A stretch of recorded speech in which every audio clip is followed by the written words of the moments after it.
is where we get to ask these distinguished panelists any kind of questions that we have for them. I have some questions. There'll be questions posed online, and if you have questions, we can ask here in this venue. Let me start with introductions. You've heard me this morning, Michael Levy at Mass General. I'll let each person, I think your mic's turned on, just give a brief introduction of who you are again and anything else that you want to say. My name is Carlos Pardo. I am a neurologist at Johns Hopkins School of Medicine, and I have basically the responsibility to take care of the Johns Hopkins Myelopathy and Myelitis Center. That was the first myelitis center established in the world in 1999, and we have the privilege to take care of a lot of patients and also to train a lot of very good doctors and neuroimmunologists. Hi, everyone. My name is Grace Gombolay. I'm from Emory and Children's Healthcare of Atlanta. I'm actually a pediatric neurologist.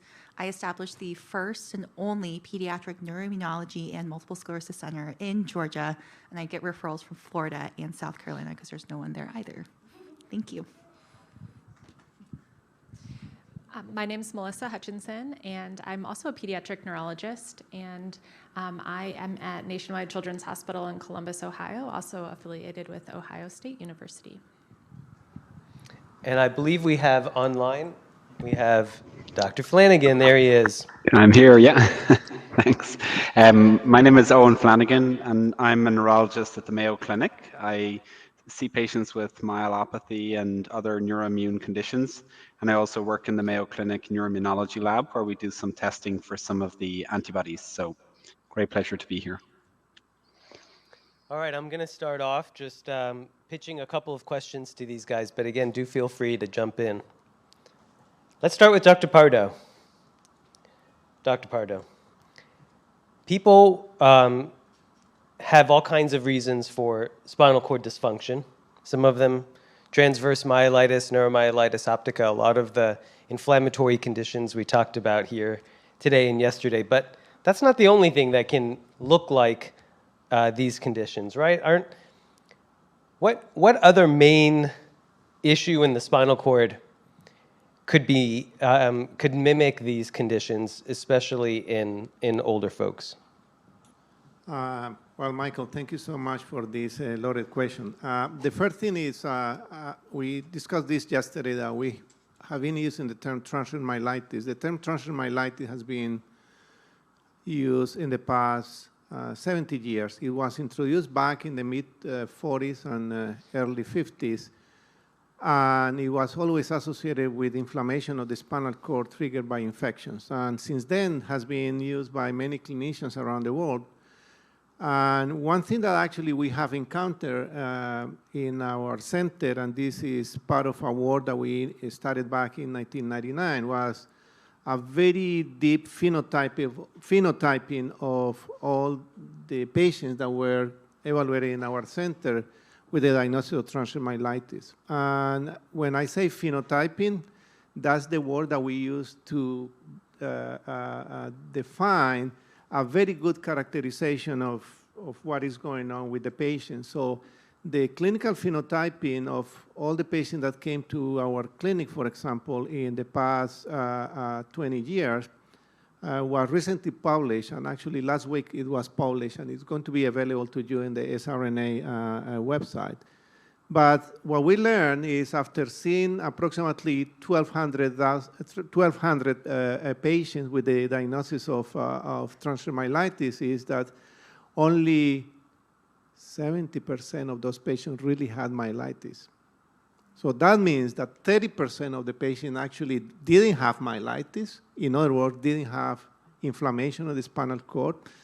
And unfortunately, some of those patients were misdiagnosed with other disorders, or other disorders basically were misdiagnosed and given the diagnosis of transient myelitis. Which were those problems? Probably the most frequent one and most concerning one is spinal cord is a risk of strokes, in the same way that we have strokes in the brain, the spinal cord has a stroke as well. And what we have learned is actually almost 10% of our patients that came to our clinic with a diagnosis of transient myelitis had not necessarily myelitis, had strokes of the spinal cord. And even some of them were managed with plasma exchange, IVIG, and even immunosuppressive treatments. They didn't needed that. There was no need for using those medications.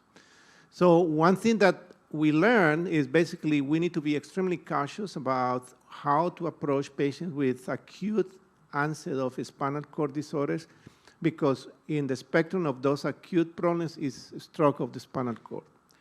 And even in other patients, there is a possibility that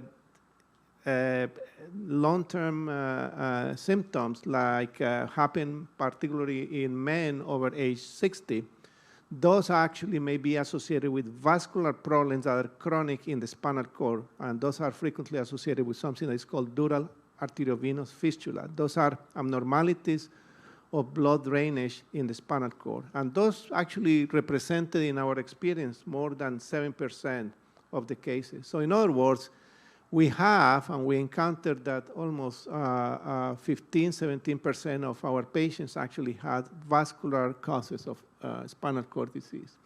So the main message that I think that we are learning from all of this experience is, yes, we need to be paying attention about myelitis, NMO, MOG, but if we have unusual patients in which they don't respond to steroid treatment, or even they worsen with the steroid treatment, you need to be very concerned about vascular etiologies. Many of patients with stroke of the spinal cord that have been going on for several months, like a dural AV fistula, actually they get worse with IV methylprednisolone or oral prednisone. So that is a flag for establishing the diagnosis. So in summary, we need to be open-minded. So not everything is NMO, not everything is MS, not everything is MOG.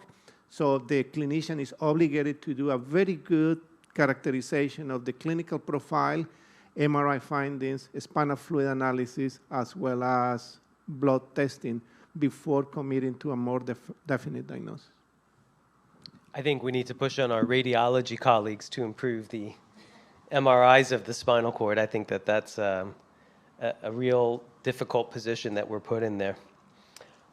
Okay, Grace, I'm not going to be as easy on you because Carlos was my mentor, so I pitch him easy questions. I've got a kind of hard one for you. Bring it on. Vaccines. Mm-hmm. Whether or not they're linked to transverse myelitis and other conditions and relapses, I think a lot of people have very strong feelings about whether to use them or not and in which situations. How do you counsel parents when they ask you if their kid who had transverse myelitis 3 months ago should get the COVID booster? How do you answer that question? Yeah, I think that's a great question. And I think a lot of things about vaccinations is that we do know that they can cause inflammation in rare cases, and there's that association. So association means two things are linked to each other. It doesn't mean causation, and that's what's really hard, because a lot of things are linked to each other, and probably one event caused the next one, but we can't really prove it in a lot of cases. And so for me, it's all about risk versus benefits, and that's where it all comes down to. And when you think about it, when we talk about tests, the testing that we do, we try to do tests that are minimally invasive, meaning nothing that really goes in. Like every time somebody comes in with a brain issue, it's not like we immediately say, let's go in with surgery and take out a piece of it, see what's going on, right? We try to do less invasive, less harmful, potentially harmful interventions, because that outweighs the risks of those interventions. Same thing with medications and treatments. We've heard a lot about, when to start treatments, especially in MOGAD. We're still learning about when we should think about those things. And it goes back to that risk versus benefit, where some of these treatments, there's some risks associated with it, but if the benefits outweigh the risk, it makes sense to move forward. And so that's what I talk to my families about with vaccinations. And I've seen lots of even young kids, babies, I have 2 babies of my own right now, right? They get vaccines like every 3 to 6 months when they're really, really little. Like my infant has gotten so many vaccines. And I've seen a couple of cases of transverse myelitis or acute disseminated myelitis that was associated. Again, I can't prove that it caused it. We think probably there's a link, but we can't prove it. But at the same time, I still get my kids vaccinated, and that's what I tell families, because I think it's powerful, that personal experience, because we call it anecdata, right? I can quote all of the studies in the world, but if you know somebody personally where something personally has happened to them, it trumps all of that data and all that research. And so what I tell them and what I think in my mind is, what is the risk versus benefit of the vaccination? There's a lot of infections out there where the risk of getting that infection is very, very high and can cause even worse neurological morbidity, and actually kids can die from those infections than getting the vaccine. And so we sort of talk about those risks. It comes on the case-by-case basis, especially if you had an event associated with a vaccine. We have to really talk about those things. Sometimes we do it where we space them out, do one at a time instead of giving them in groups. I've definitely done that before. And we also talk about, when is the timing be correct? And so, for example, for the COVID vaccination, because that's a common thing that people are talking about nowadays, I think for me, and there's lots of studies showing this, the risks of hospitalization and severe COVID, especially if you're on an immune treatment, so rituximab or some of these CD20 agents is a good example of that. Your risk for getting serious complications is higher if you get COVID infection versus if you're vaccinated, and vaccination protects you against those serious complications. So for me, again, it goes back to the risk versus benefits for those things. Okay. Melissa. The ethics of children in clinical trials. There's some who say that it's not ethical to give a kid to enroll a kid if there's a chance of placebo. And then there's some who say, well, if you don't do the science, you'll never know if a drug works for a kid. Where do you land on that in that debate, and how do you justify the position? These are getting tougher. So I actually have a ton of families that ask, where are the trials? Can I sign up for the trials? Can I be a part of the science? And they're really wanting and craving an opportunity to learn more about these disease processes and learn more about the potential treatments for these disease processes. And so, for me, again, this is the theme of the weekend, which is it's nuanced, and it comes down to those conversations with families. And I think for myself, I'm not sure it's my role to decide whether or not a child should be enrolled in that clinical trial. I think it's my role to talk about what that family's goals and priorities are and where they land and what their ethical stances are. Certainly, there are lots of ethical decisions in the design of trials, and that's kind of taken out of the hands of families. But once the trial's designed, I think it's really important to talk with families about those opportunities and give them the knowledge and the tools to make that decision for themselves. I was just going to add one more thing because I agree with what Dr. Hutchinson just said. I think the other thing is that we have to think about clinical trial design, right? Because right now the gold standard, what we've been taught, especially in medical school, is placebo versus your actual medication. Does this medication work better than the placebo? Because we talk about the placebo effect, which is where you're given this treatment that's not supposed to do anything but may potentially have benefits. So you're comparing those two. I've definitely seen other cases where we're talking about non-inferiority trials, and that's something to think about, again, with the risk versus benefit of not treating somebody with the condition, where you're comparing two treatments to each other. Because right now we're saying, oh, one treatment's better than the other, but can we say one treatment works similarly to the other? And I think we have to think about scientifically, if we can think about trials like that, so that there are ethical, we are giving patients treatment if the risk of having a relapse or an episode or worsening of disease outweighs the risk of not being on something. Okay. Dr. Flanagan, are you online? Ready. Okay. Mm-hmm. You do a lot of testing at the Mayo Clinic, and still a lot of my patients are double seronegative. They have no MOG antibodies detected and no aquaporin 4 antibodies. So do they have other antibodies? And how do you go about discovering new antibodies at the Mayo Clinic? Okay. Well, That's a good question. So I think we can learn a lot from how we did it before. So Dr. Lennon in the neuroimmunology lab at the Mayo Clinic initially recognized a pattern on some of the mouse tissue that we run our testing on, and that turned out to be aquaporin 4 antibodies, and then we were able to develop a test now with the live cell-based assay that's very reliable and available around the world. So I think with some of these cases, they offer a real opportunity for discovery. So we can analyze those and use different techniques to try and discover if there is a target antibody in those cases. I think it's also important to look at other things, other diseases that we know, like multiple sclerosis or sarcoidosis or other conditions that can mimic. And like Dr. Pardo mentioned with this nice recent study, a comprehensive evaluation is really important in these cases, not just the antibodies, but reviewing the MRI pattern, reviewing the spinal fluid findings, other tests to make sure that there's not a different diagnosis out there. But if not, then I think we have to initiate a treatment as best as possible and also utilize those cases for discovery. So sometimes we're sending those to the lab, and I think in the future, we'll be looking at some of the immune signatures in those cases, something called cytokines, which are some of the immune markers that can be elevated. And some of those can be targeted, and they've led to treatments for neuromyelitis optica and other conditions. So I think in some of those cases in the future, we may have more of a precision type treatment aimed at those cases rather than going blindly with some sort of immunosuppression. So hopefully, if we can't discover the target, at least we could give a more guided treatment to those cases. And the double seronegatives, do you think that they have another antibody if their disease sounds fairly convincing? Or are you pretty confident that maybe it's something else?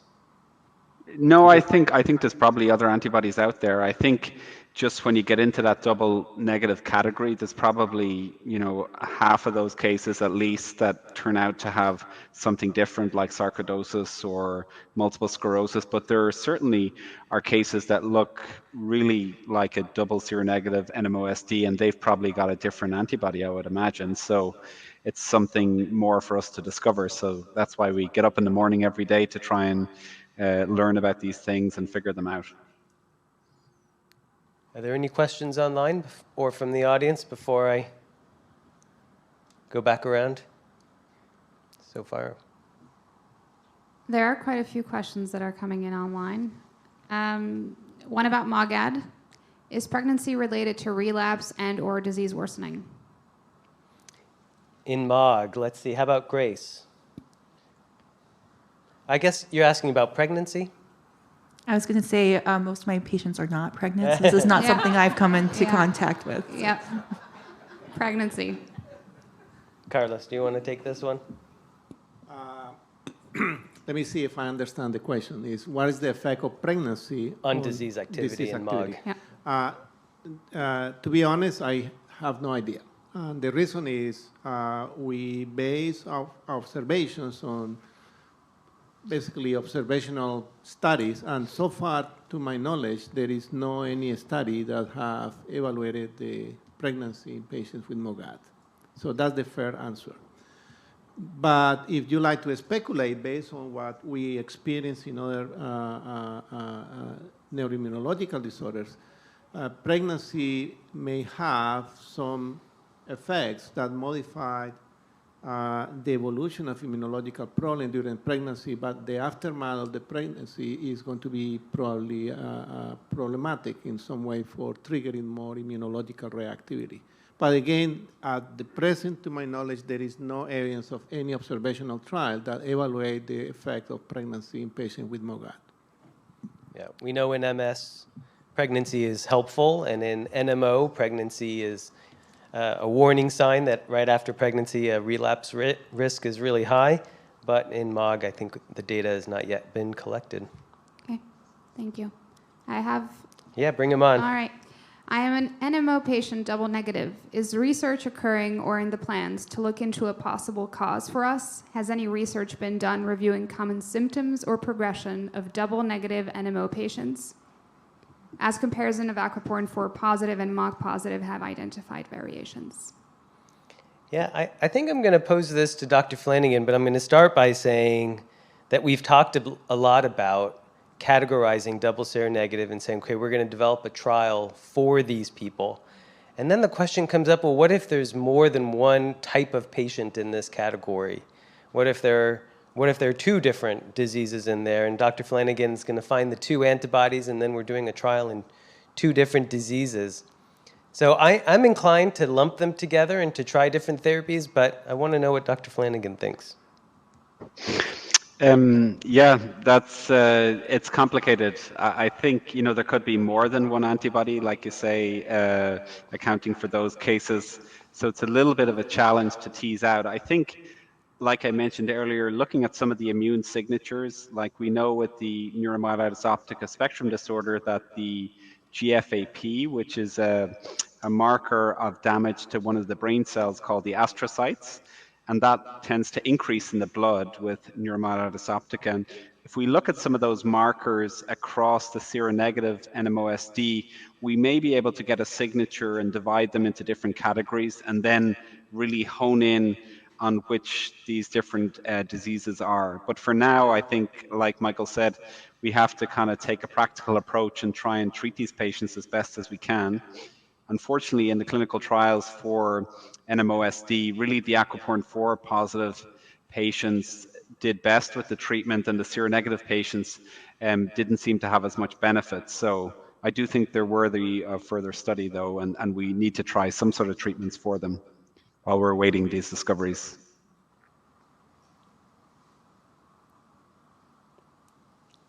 Questions from the I'm going to. Yeah, Dr. Pardo has Okay. would like to. So doubly negative is an interesting terminology, and one thing that I always emphasize when we see patients with negative antibodies is that we need to keep our mind very open to the possibility that there are other factors, either immunological or other type of factors, including genetic factors. And we haven't mentioned too much about genetics. In the field of neuroimmunology in the past 10 years, we are learning more and more about the role of genetics in some of the brain inflammatory disorders. There is a group of disorders that is called autoinflammatory disorders, and some of them actually show up in the brain looking like NMO, looking like MS, and later we realize, they are not responding to any treatment. And the reason is because they are not classical neuroimmunological disorders. These are disorders that are associated with genetic factors, mutations in genes associated with immune pathways. And I think in the future, those group of patients that are tested every time and they keep testing negative, negative, negative, the clinician need to be very critical with the data and raise concerns. Okay, is there any other immunological factor? Is there any genetic factor? And I think that we are learning about that. Okay. Thank you. While we have you, Dr. Pardo, there's a question for you. How do you tell if someone has had a spinal cord stroke? How do you treat a spinal cord stroke?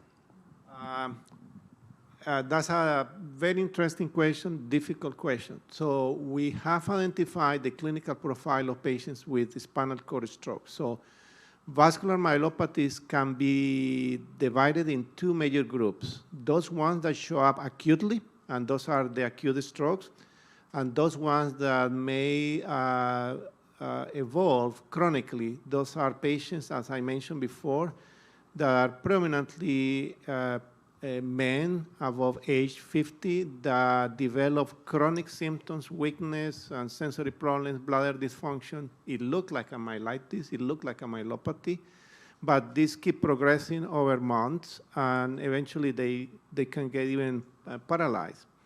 So those are chronic vascular myelopathies. If we would like to diagnose a stroke of the spinal cord, we are going to use mostly clinical parameters with the help of MRIs and the help of spinal fluid.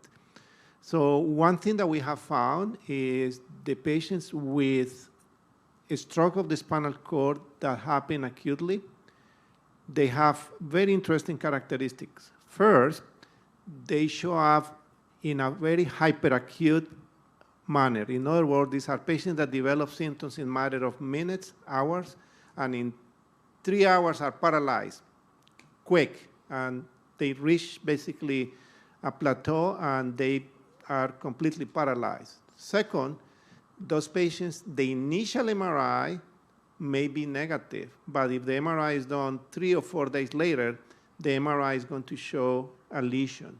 And the lesion is going to be frequently localized in the gray matter rather than in the white matter.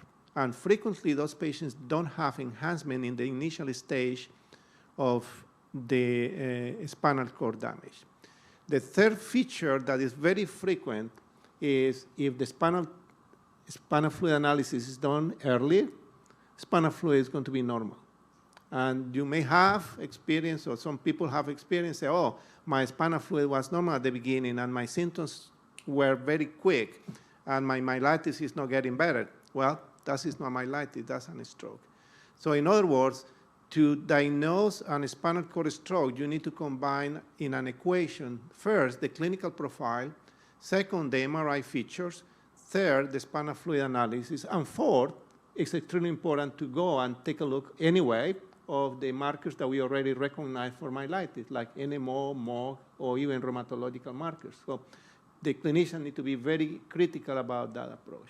So It rarely happens that we have a case that's so clear-cut where we could say it meets all of your criteria for stroke. But let's say we have that. I call you the ER, I introduce you to the patient. The story is perfect for a stroke. What do we do? Good question. First, those patients are not going to get better with IV methylprednisolone. Those patients are not going to get better with IVIG. Those patients are not going to get better with plasma change.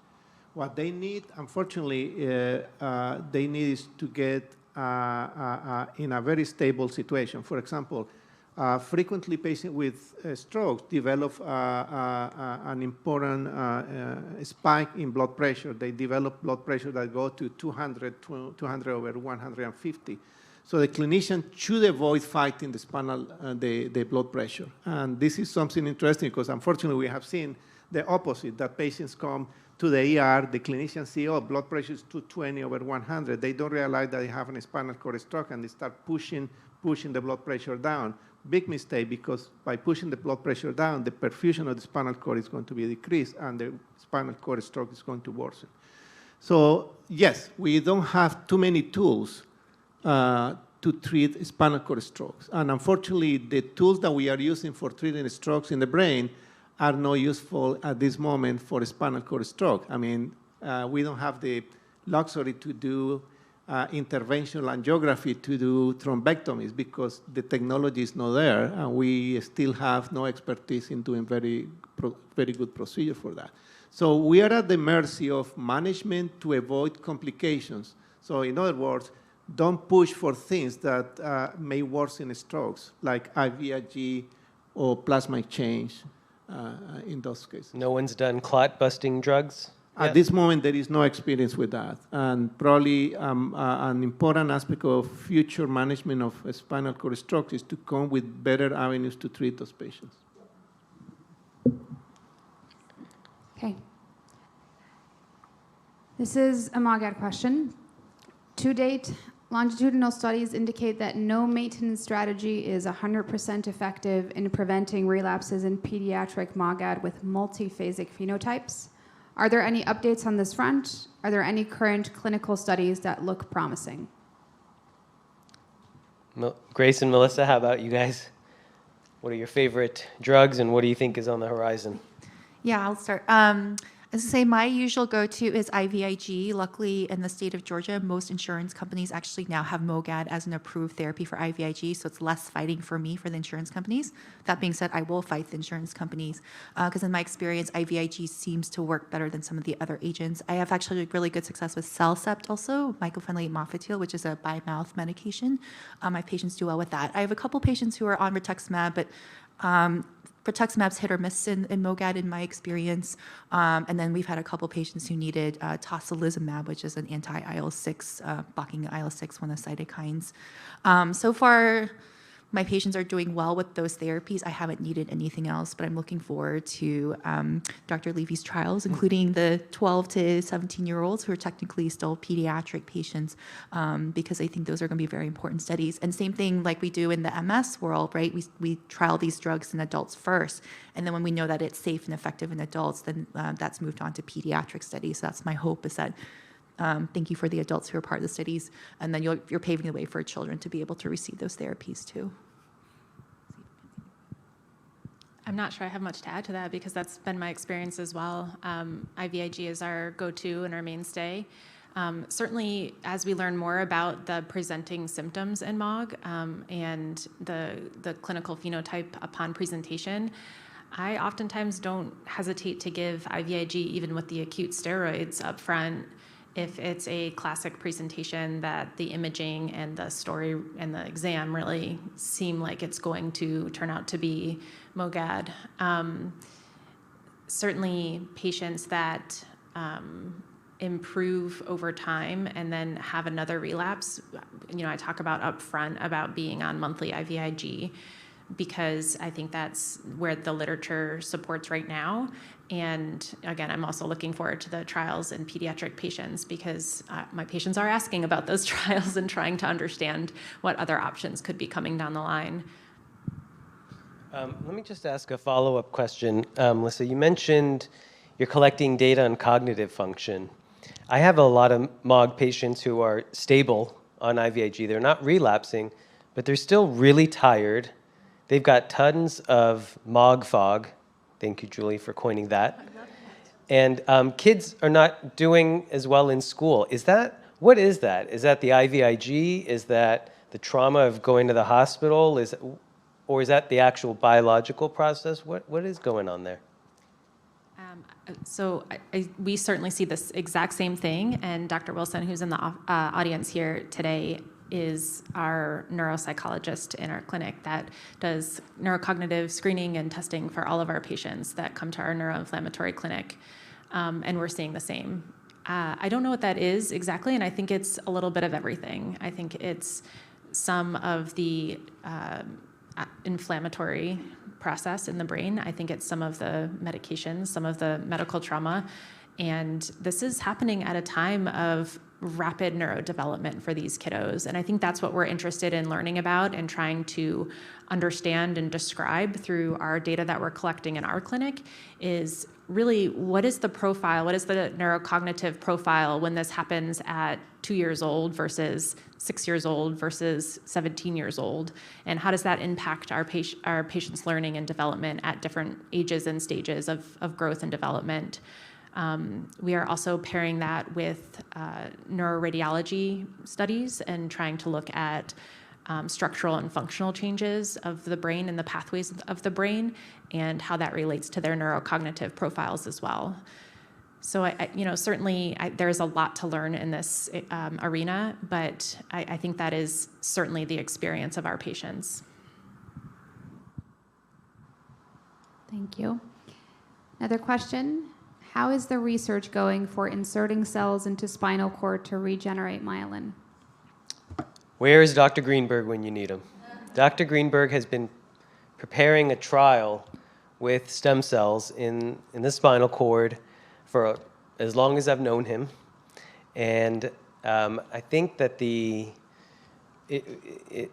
was almost about to launch, and they had FDA approval and IRB approval.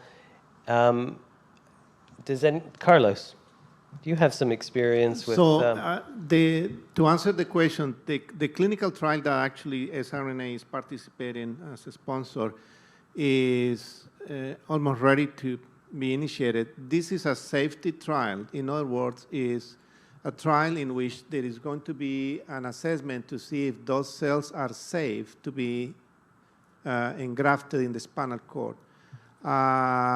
At the present, there is no real study have demonstrated that those stem cells are safe and successful to regenerate spinal cord or myelin.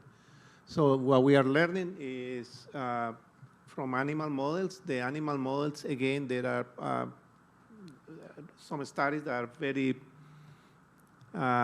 promising. There are other studies that still show that is not too much. So the trial that is being done at UT Southwestern, Kyla, I don't know if you can add a little bit on this, is still on the ready to go, but I think that we are waiting for more for patient recruitment and movement in terms of the implementation of the plan. I think that's about right. So we actually did screen somebody, and unfortunately they screen failed. And these patients that meet the very strict criteria for a safety study don't come up very often. So I think we're rearing to go whenever the next patient comes available. And what are you looking for exactly? What's the criteria that patients need to have? Well, so it's pretty strict. So there's a very tight time window around when the myelitis can occur. We have to have we're planning this trial in somebody who ideally has not had a recent episode because we want to see that they have been stable, but also can't be too late. I think we've set the cap at 10 years. This has to be somebody where we think the risk of causing worsening of their condition is going to be low. So it's actually people who have what they call an Asia A at a certain level. So these are people that really are unable to move. Really, most of them are going to be from the waist down and really have no sensation. So it's the people where we think the risk of worsening are low. Those are the two major criteria. On top of that, a host of other criteria being looked at, but those are the two big ones.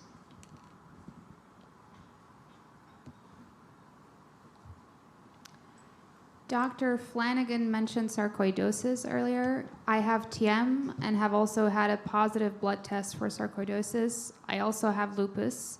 What, if anything, should I be aware of or looking out for regarding the sarcoidosis? Yes, excellent question. Sarcoidosis is a common cause of myelitis in my experience, at least at our clinic. And I think that the way we generally diagnose sarcoidosis is we look for involvement in the lungs.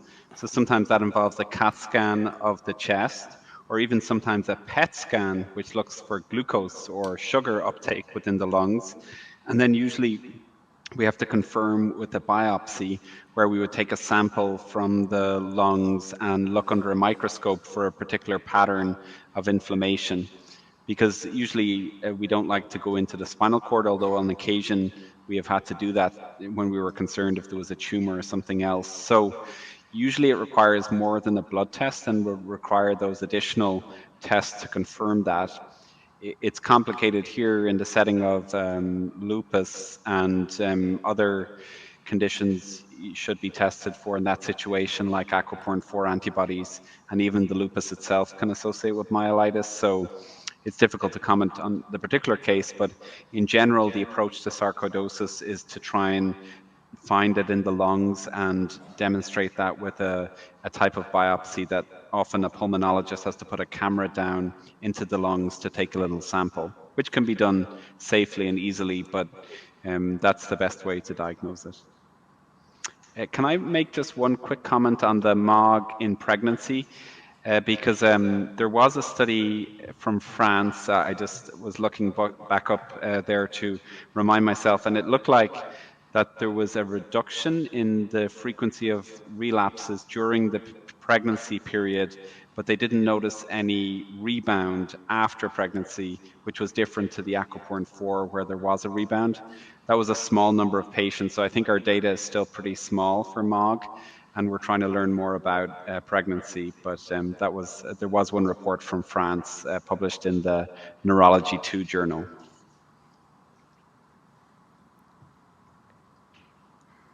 All right. Another question about MOGAD.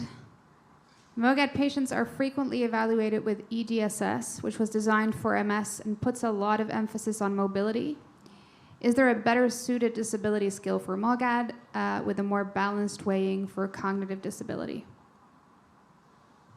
I wish. Let's see if the panel here has plans and suggestions for a better disability score for MOG?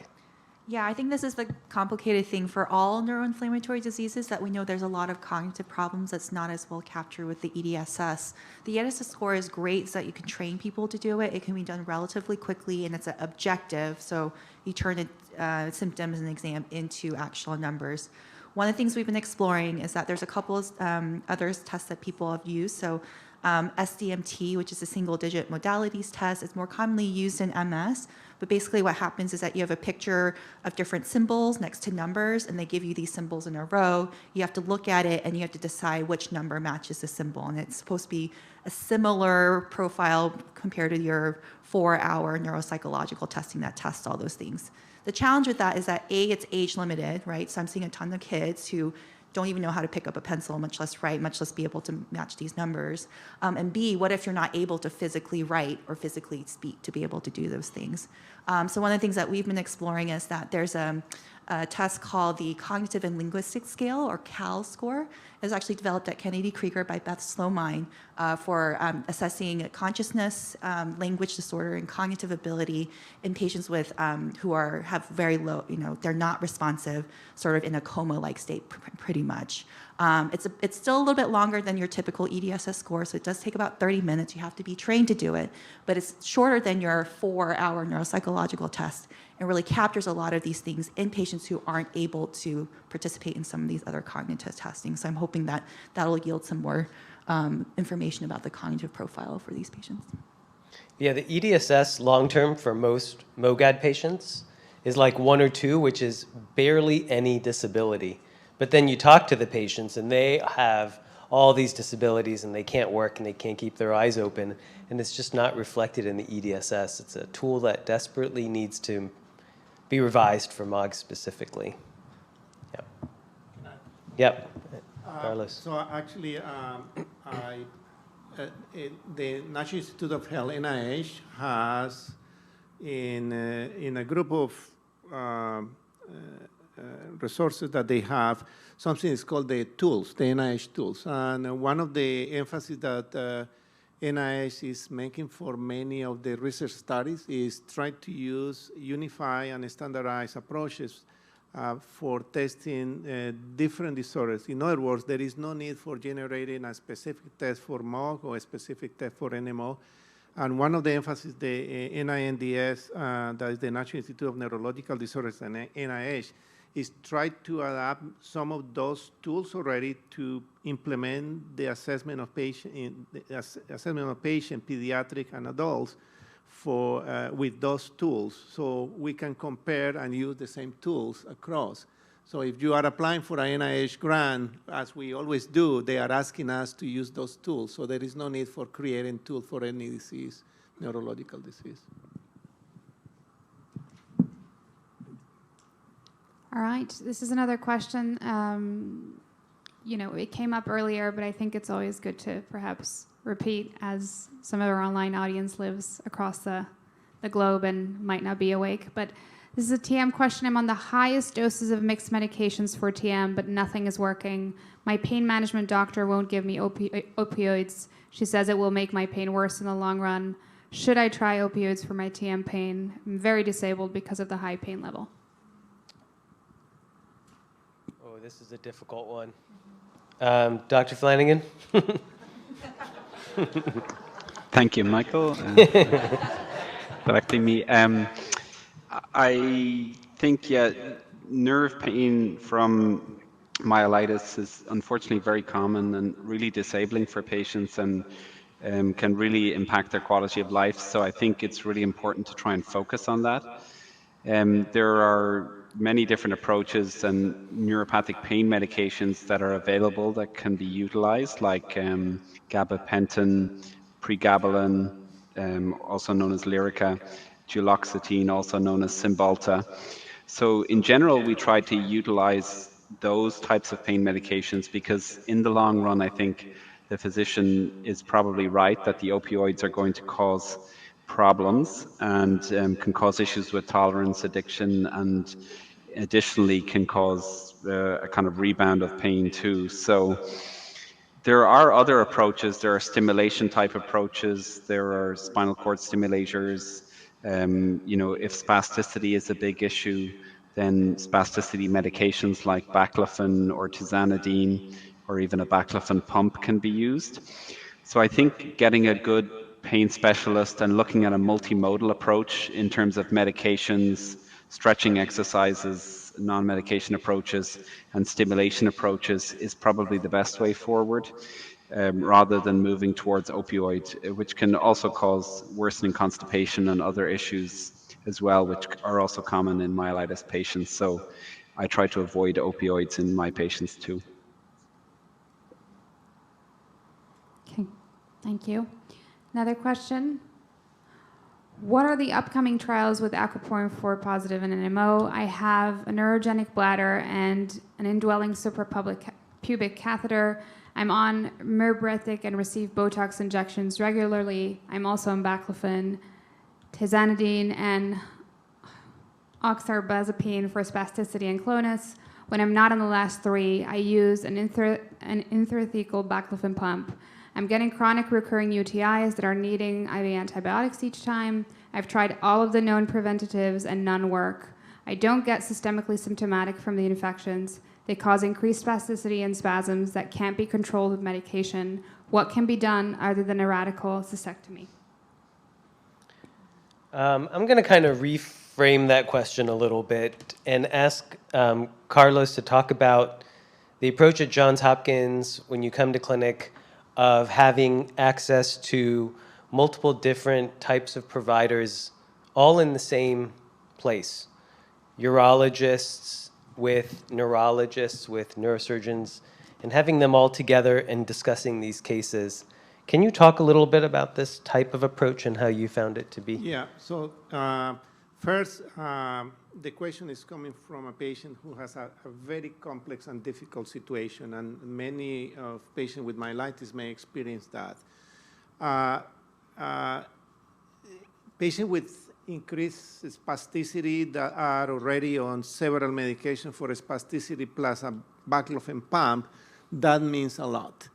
And frequently, this requires a team effort with the rehabilitation specialist, a team effort with the pain management specialist, and importantly, just to make sure that there is a good coordination. And this is critical. Spasticity is one of the most difficult symptoms to manage in myelitis and myelopathies.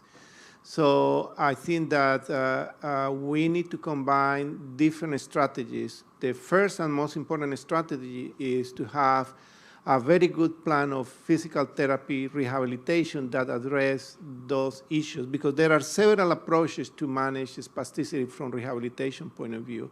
And the second is obviously the use of good medications for managing of the symptoms. Combining 3 or 4 different antispastic medications in one patient probably is not the best approach, and that means that there is need to really address the use of medication, because it's possible that one of the medication is not maximized and the patient need to receive advice from the clinicians what will be the best option for management. There are several other options for management of spasticity, including the use of Botox treatment, and many rehabilitation specialists help with that approach. And obviously the baclofen pump. The baclofen pump is the last resort for management of spasticity. First, because baclofen pumps are very powerful for management of spasticity, but also that the use of those devices may imply potential risk of infections, risk of other complications that are going to be very difficult to manage in patients with these complexities. So in other words, this type of situation in which there is problems with spasticity, bladder control, require basically a team effort and a very good coordination. Probably I didn't answer your specific question. You are listening to this answer. But I think that the most important encouragement is talk with your clinician and make sure that your clinician is connected very well with the rehabilitation specialist and urologist to manage the complications of all of these symptoms. And regarding trials specifically, I'll refer you back to our presentation on the TENS unit, transcutaneous electric nerve stimulator for neuropathic pain, and the cannabinoids, the nabiximols study that we're doing for spasticity in NMO, aquaporin 4 NMO. Great, thank you both. And one final question for now online. What about autonomic dysfunction with TM, evaluation and treatments? Autonomic function. Owen, Dr. Flanagan. Yeah, so we can see autonomic dysfunction, and that can involve in males erectile dysfunction, for which we do have medications such as sildenafil or Viagra, which is used and can be effective. So that's one approach, and we do work with a urologist. There are other things that can help with erectile dysfunction. In terms of autonomic function, the bladder and the bowel are the other areas that get affected. In terms of bowel function, we do have a variety of medications. Polyethylene glycol is one we commonly use, which can be given once or twice a day to try and help keep bowel movements regular. We like patients to be passing bowel movements at least once a day, but we, in some patients, will require suppositories or other treatments for constipation. So there's a variety of approaches, and then I think we do involve our rehab teams also to assist with this. Sometimes autonomic dysfunction can occur acutely, where patients, if they get a urinary tract infection or other issues, they can get something called autonomic dysreflexia, which can cause some redness and discomfort above the level of the waist. And sometimes we have to treat and find the underlying infection or any blockage of urine and treat that appropriately. So that's another type of autonomic dysfunction we can see. Great, and a new question came in.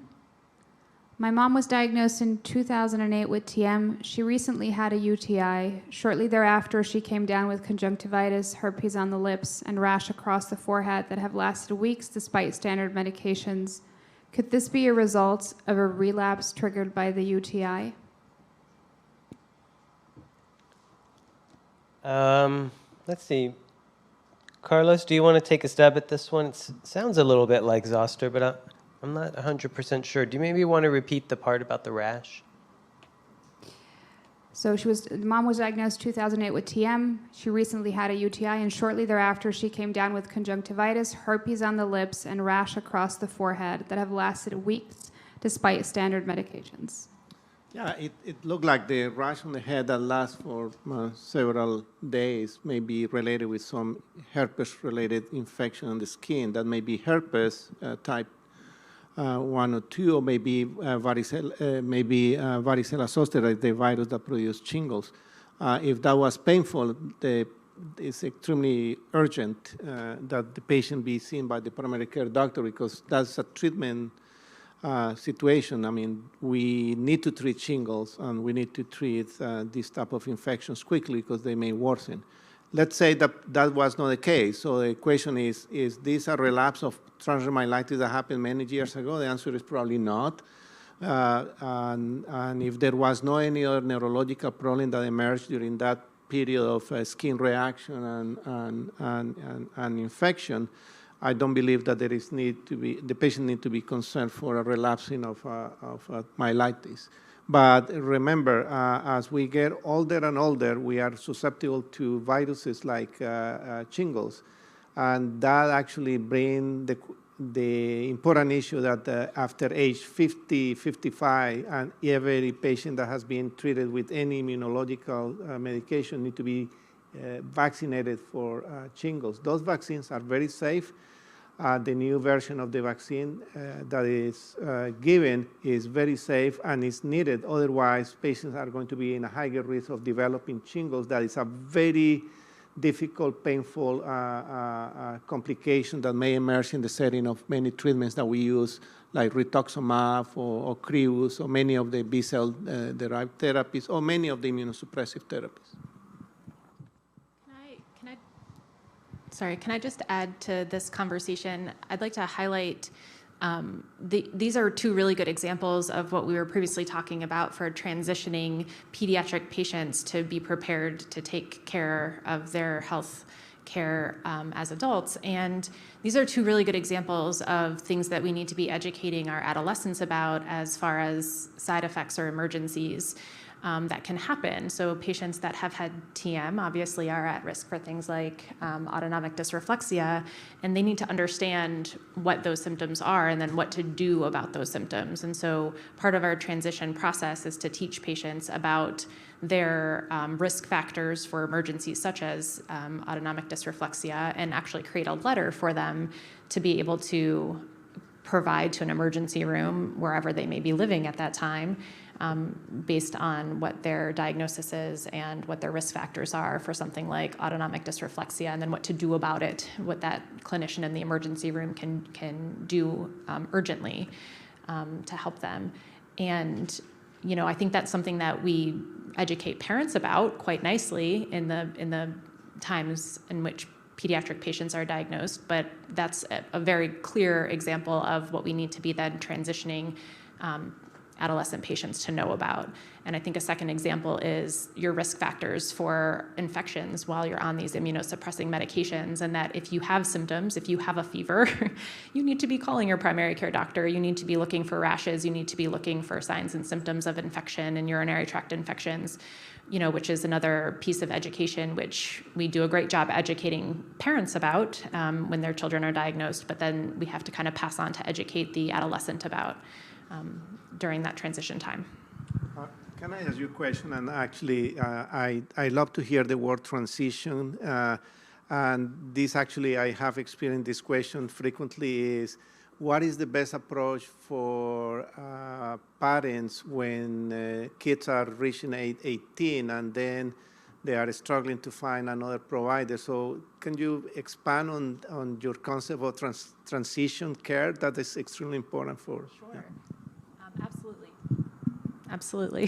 So we did have a conversation about transition of care and really talked about the word transition. I really associate with the word journey because it's a multi-year journey to get patients and families and caregivers and parents ready for that patient to accept responsibility and be empowered to make their own decisions on their health care. And we start in our clinic at age 12, and we start having conversations about what is my diagnosis, how can I explain my diagnosis to others. We have our pharmacist meet with our teenagers to go over their medications and their side effects.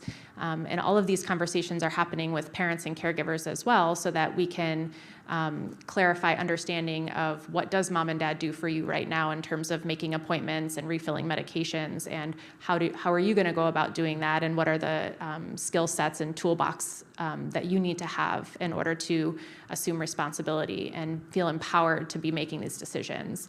And so it's a journey, and we in our clinic have developed a 5-phase journey where we have a packet for each phase, and we talk about it at an age-appropriate and developmentally appropriate level over time, and discuss all types of categories in terms of managing your medications, managing your symptoms and your side effects of medications. And then we make sure during that transition, those years of transition preparation, we identify an adult provider and ideally have a warm handoff from the pediatric provider to the adult provider, acknowledging that it's not just the neurologist that needs to transition care. It's certainly also the ophthalmologist and the urologist and the primary care doctor and the rehabilitation doctor and the pain management doctor. And so and the mental health provider and the psychologist. And so there's a lot going into planning a transition and executing a transition. And I think that's something that we're trying to be a little bit more deliberate about and really have it embedded within the structure of our clinic.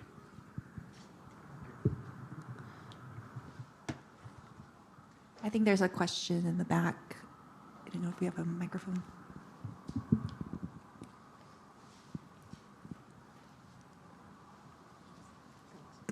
Yeah, that was going to be my question is, what are you doing for this transition? Because what we're seeing as an OT in the clinic, if we have a pediatric patient that's had this wonderful team that happens in children's hospitals, and then they go into adult world and they're just dumped on their own, what are the hospital systems themselves doing to make that transition and a more integrated team approach happen?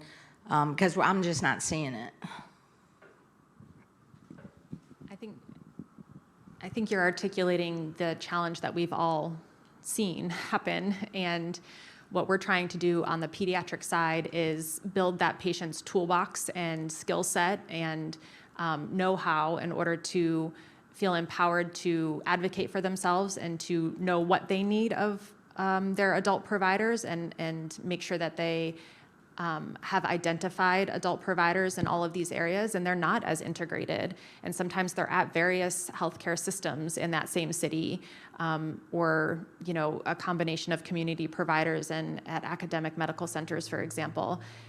And so I think our approach has been to just be very transparent about the fact that it's going to look different, and we need to understand how it's going to look different, and individualize the transition plan for that patient and what they need.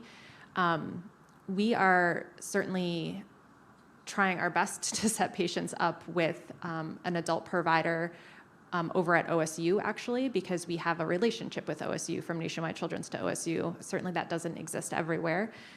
So I think that definitely needs to be thought through very carefully. One of our main goals is to ensure that patients have an actual appointment on the calendar and have a follow-up phone call from our nurse clinician, that they actually made it to that follow-up appointment to actually establish care with the adult neurologist.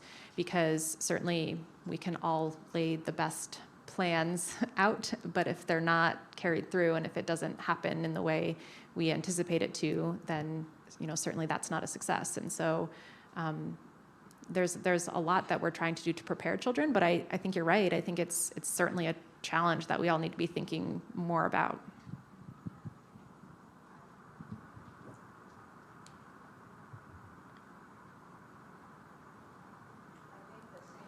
Happening in the world too, where we go to a specialty clinic because nobody knows what to do with us. We're at Mayo or Hopkins or UT Southwestern or whatever, and then come back to the real world of our communities, and then we're stuck also. If with all the research and stuff for cures, that's great, but for those of us who are living it every day, I think there needs to be some efforts within this community to develop some best practices toolkits or whatever for extending care out from these major centers into the real world where we all live. Yep, thank you. And we got a comment here online. If we can please share the 5-phase care packet for transition at some point. We were just talking about how we can share that information. Yeah. Thank you. Great. And probably that's going to be the next topic for the podcast, Roberta. And as the expert, So yeah. you are recruited for the podcast. All right. Another commentary and question. They appreciate all the excellent information given over the past 2 days. What suggestions do you have for patients who live in a community without neurologist, physical therapist, and other specialists familiar with rare neuroimmune diseases? Actually, I'll pose that to Dr. Flanagan because he sees a lot of cases in Rochester, Minnesota that come from all over, but then they go back. And how do you connect them to their communities? Yeah, it's a challenge. We see a lot of people from the rural Midwest, from the Dakotas, where they're less well served with the neurologist, because Rochester we have a lot, obviously. So in general, we try and partner either with the local general neurologist and get them on a treatment plan with some contingencies, what to do if there's a problem, and kind of try and provide our information so that they can contact back with us. As was mentioned previously, some of the virtual expansion was very helpful with the COVID-19 pandemic, because then we were able to visit with patients in their homes and able to give additional advice. But some of that has been more challenging now that the more barriers have been put up to that. I think having a good primary care physician is really important, because they can then reach out to other experts to try and get advice, and they can be your advocate. A lot of times, the key is to get the diagnosis, so we can get patients on the right treatment plan. So ensuring that you do get seen at an expert center if you are still struggling with symptoms and the diagnosis is not known, I think that's important. But then after that, having a good primary care physician who can put the plan into place that has been placed by the neurology expert, then that can be very helpful. So that actually is a very interesting problem that we have right now, and we mentioned this yesterday. We are not able to do telemedicine as we were able to do during the pandemic, and unfortunately there are legal barriers in different states for interacting with patients that are far away without any resource at all. And I think that my comments are, one is if you find at least a healthcare provider that is able to establish contact with any of the centers nearby, I think it's very possible to establish a communication and with the understanding that there are not going to be legal connections. In other words, there are not going to be restrictions by states. So, but I think that is doable, and that can be established even through SRNA. SRNA may provide connectivity with different providers around the United States based on the state where you are. But the second thing, and I apologize to bring the nightmare of our current social situation, is healthcare is a right, and in the United States, healthcare is not a right. In other words, we don't have a right to have access to healthcare. So every time that you are coming to vote, you need to remind the people that you are promoting for that position that you want to vote, that healthcare is a right. And unfortunately, that many politicians in our country forgot about that. And it's very sad, because a large segment of our populations don't have access to healthcare. And for people that live in remote areas, it's worse. They don't have access to anything. And so it's important to remind that, unfortunately, we need to think about those social aspects of life, and we need to raise our voice and say, healthcare is a right. I nominate you, Carlos, for House of Representatives from the great state of Maryland. I can't. Okay. Another question here. Hello, I'm a myelitis patient. I was on my way to running again, but my joints aren't handling it. I never had joint problems prior to TM. Is this normal? I attend PT 4 times a week and have an at-home program. Grace, I know this is maybe not a kid, but what do you think?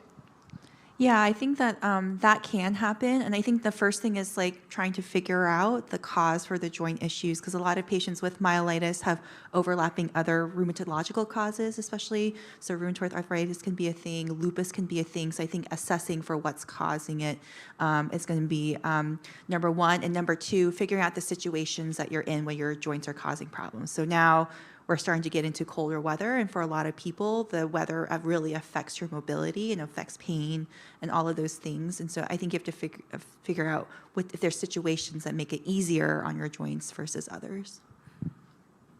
Michael, can I throw a microphone to a person that is in front of me over there? Dennis, pain in patients with transmyelitis that are doing physical therapy. If you don't mind, introduce yourself. Hi, I'm Dennis. I'm a physical therapist at Kennedy Krieger. So with the joint pain, when getting back to jogging, without seeing you, I don't know, maybe there's some sort of gait kinematics that need to be changed to help you have better joint alignment, and that'll therefore help with decreasing pain. Maybe with your residual weakness, your joints are sort of taking up a lot of the stability, and if you're hyperextending or things like that, that can definitely be a source of the pain. I would suggest, if it's available to you, to try jogging in a pool instead, so that you're in a buoyant environment. The hydrostatic pressure and heat on your joints can help with the pain, and then you won't be putting as much force through your joints, so you can still get that jogging training in without the high impact of overground gait training or jogging. That's all I got, I think. For more information, you should listen to his track 2 session. It was excellent, of all the resources available and other strategies. So I would advocate for listening to that. Yeah, thank you. And that will be online for all of the participants joining us online in a couple of weeks as soon as we finalize the symposium. But definitely all of the resources will be posted. So thank you. Also, Dr. Pardo, you got a virtual clap from people online based on your previous comment about healthcare as well. So you got double the applause. Just wanted to let you know. Another question/comment here. My mom was told years ago that her TM onset was a one-time event, that it will not get worse or better, and it's now just a matter of managing the impact to her, such as bladder bowel issues, spasticity, neuropathic pain, etc. Can the lesion get worse? Can she relapse? Or is this as fixed as we've been told? We are in San Diego, but our doctors don't seem well versed in the disease. Maybe we can ask Dr. Flanagan how he would advise their doctors, maybe what kind of testing or other markers of monophasic versus relapsing disease. Yeah, that's a great question, and it just highlights the importance of a comprehensive assessment when you first present with transverse myelitis, which is a big deal. So, and studies have looked at this, and they've found that, you know, when you do all of these comprehensive investigations, you can find a cause in up to 70% of cases that were initially labeled as unknown cause or what we call idiopathic transverse myelitis. So the types of testing that we rely on, the MRI, can be very helpful, particularly looking at the pattern of changes, be it the signal abnormality or something we call the contrast enhancement pattern, can be quite helpful in leading us towards the correct diagnosis. As mentioned earlier, we'll look at the lumbar puncture to see if there's active inflammation there. We'll also look to see, does this look like a spinal cord infarct? Is the lumbar puncture showing no inflammation? And was the onset very, very fast? That might suggest that, because usually when that happens, that's a once-off event and doesn't usually recur. We can test in the blood for antibody markers. You've heard about MOG antibodies and aquaporin 4 antibodies, and those would predict a higher risk of having a recurrence. And then, you know, looking at the chest for sarcoidosis we talked about earlier with CT scan or PET CT can be useful to see if there is evidence of inflammation in the lungs that might suggest sarcoidosis. And then we look at other blood tests for other rheumatological conditions that have been a theme here today: lupus, rheumatoid arthritis, other things that can, Sjogren's syndrome, that can associate with myelopathy. So I think for people out there who don't have an answer and are told that it's an unknown cause, they should try and seek out an expert. And I think the SRNA on their website will have names in the locations where people are available, and seeking out that expertise is certainly worthwhile, because you know, many times an exact diagnosis can be given and a more formal and specific treatment plan and prognosis can be given for patients. So it's worth putting in that upfront effort to really try and get to the bottom of what's happening.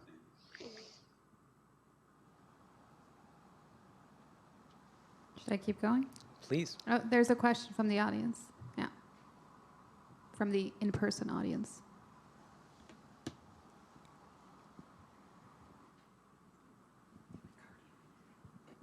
This is just a helpful hint for the individual from San Diego. Dr. Graves at UCSD is great with rare neuroimmune disorders. So if you have the ability to get there, potentially reach out to that office. Awesome, thank you. And another question? Yep. Okay, there was a member of my support group that asked me to ask this one. She was diagnosed with TM a couple of years ago. She recently felt that her symptoms were getting worse as far as pain and numbness and spasticity, and her doctor attributed it to Wallerian degeneration. And he described that as that with a spinal injury, the tail of the axon nerve slowly dies over time, worsening the symptoms. He said that the area of her initial lesion had died and filled in with spinal fluid, which can usually take up to 10 years, and he was puzzled that her MRI looked like she had had the event much longer than 2 years ago. Can you explain Wallerian degeneration, and is that a factor in TM? Dr. Pardo, can you explain Wallerian degeneration and this changes on the MRI? So Wallerian degeneration is a term that we use to describe the structural abnormality of the wiring of the nerves. So the nerves basically are comprised by a cell body, and then there is a long wire that is connecting different parts of the spinal cord with other structures. When there is an injury in the spinal cord, we are basically observing damage of the wiring of that neuron. And portion of those are going to be completely destroyed, and the remaining structures of that wire basically are going to degenerate over years, months and years. In other words, if we produce a local damage, that is going to produce dysfunction of the nerve, or the wiring of the nerve. But over years, the stumps that were part of the nerve actually are going to start degenerating as well. And that's a problem for all of us, patients and healthcare providers. For patients is because frequently after years of the spinal cord injury, it's very possible that the function in many parts of the spinal cord may also to increase, or the dysfunction may increase. And that, yes, is associated with Wallerian degeneration. Pain is not necessarily associated with Wallerian degeneration. The pain that happens in many cases of myelitis frequently is associated with the misfiring of the neurons associated with pain networks. In other words, the injury in the spinal cord is leaving a lot of neurons in the spinal pain pathways trying to fire again, and that misfiring is increasing the amount of neuropathic pain that we frequently observe in patients with myelitis and myelopathies. It is a nightmare for the patient, it's a nightmare for the clinicians, because it's a very difficult pain to treat. And frequently, that's the reason we use medications like pregabalin or Neurontin or gabapentin. And those are basically medications designed to calm down the firing of those sensory pathways that are producing pain. The fact that there was a hole left in the spinal cord in this particular patient doesn't mean that it's associated with pain or it's associated with Wallerian degeneration. It's very likely that that was left because the injury produced by myelitis or whatever produced the damage in the spinal cord. But again, one thing that actually is bringing another topic to the discussion is the aftermath of any inflammation in the spinal cord or any injury may bring other long-term effects in the future, and that implies the Wallerian degeneration that we are talking about, and that implies that actually it's possible that later there be some worsening of some of the symptoms after experiencing the acute phase of myelitis. It's a little bit complex, but I think I tried to explain the best I could.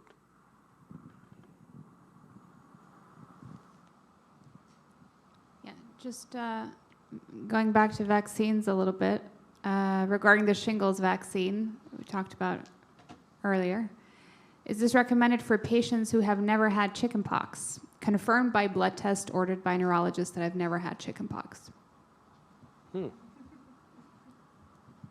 The shingles vaccine is recommended regardless if you've had chickenpox or have had the chickenpox vaccine. The other thing that's interesting about the titers is that because we check it a lot, especially in MS patients, because there's a medication called Gilenya or fingolimod. We don't use it in other neuroimmune conditions, but it was the practice to check to make sure you were had varicella titers or chickenpox titers. A lot of my patients are negative, but it depends on when you test for it, because there's been studies that show if you just recently had steroids, that's going to affect your titers. The other question is there some immune dysregulation, like something happening with your immune system that has those patients less likely to develop a response? So what we do is just make sure that you've had the chickenpox vaccine at some point in time, but definitely the shingles vaccine should be given regardless at the right age group. Yep, thank you. Another question. I'm wondering if prednisone can cause voice changes. I've been having a dry mouth and my voice has been hoarse and have not returned to normal. Several times I almost lost my voice. I was told that this could be due to prednisone and that it's not Sjogren's, but I'm wondering if it could be Sjogren's as my aunt has been diagnosed with this. Dr. Flanagan, do you think this is prednisone, Sjogren's, or something else? Yeah, I haven't seen hoarseness per se with prednisone. Prednisone can cause kind of weight gain around the midline and around the chest wall. So unless that could contribute somewhat if it compressed on some of the nerves, but I've not really seen that. Sometimes it causes a metallic taste in the mouth or changes there, but it might be worth looking into other possibilities in that situation. I will mention that sometimes prednisone can cause issues with the joints, because that was mentioned earlier. Sometimes you can get hip pain from disruption of the blood supply to the hips. So if you are on prednisone and you develop joint pain in your hips, it's really important to go see your doctor to get that assessed. But it could be related to Sjogren's here, the hoarseness, or although Sjogren's more causes a dry mouth, so if there was hoarseness in that setting, it could occur, but probably worth getting looked at by a specialist.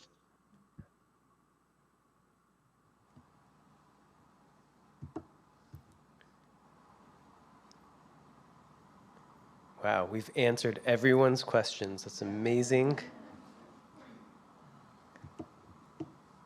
Well, you guys have been a wonderful audience. You'll have more opportunities to ask questions in the next day. So, shall we close this session? Thank you very much, everyone.